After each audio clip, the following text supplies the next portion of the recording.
objectives are an important element in learning planning because they describe the expected learning outcomes. In each lesson, there are several specific objectives that include various categories or abilities such as verbal information, intellectual skills, cognitive strategies, attitudes, and motor skills. In planning learning, these objectives must be determined by answering questions such as what kind of learning result is represented by these objectives.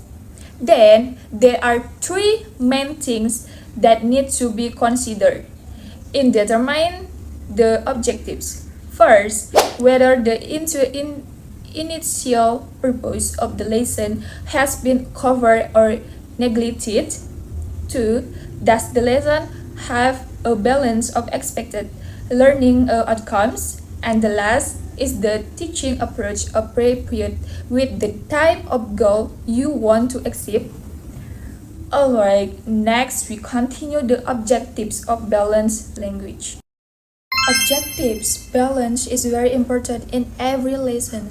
Usually each lesson has one main objective, which is the core of learning. However, this main objective is often supported by several additional goals that help students achieve more comprehensive learning outcomes. For example, if the main objectives of a lesson is demonstrations of intellectual skill is compiling chemical equations for metal oxidation. Then additional objectives can include provides information about metal oxide, and it can also encourage a positive attitude towards symmetry. Next, we continue to discuss the design interaction. Instructional design involves the systematic development of goal statements for each topic or course. This statement is then used to evaluate the compatibility between the initial objective and the learning results. Teacher can use a list of objectives from various sources such as textbooks or manual guides. One, identify the direct purpose of the learning material, and two, complete or adjust the goals to suit the needs of students. In designing daily learning, teacher must ensure that the learning goal has been achieved.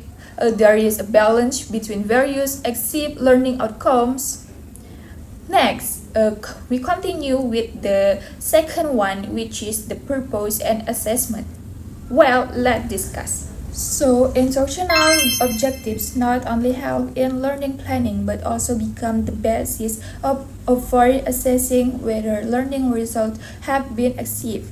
The objective statement provides a description of what must be observed to verify the achievement of learning outcomes. For example, if the goal is student can show the location of high rainfall on the map based on one information, then the teacher can ask student to do the text as proof of achievement.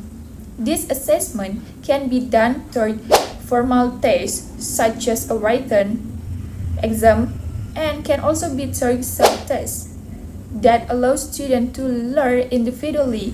Thus, the goal statement not only helps to design instruction but also provides a framework to evaluate student performance effectively. Well, I think that's enough explanation of the material from us. We say thank you.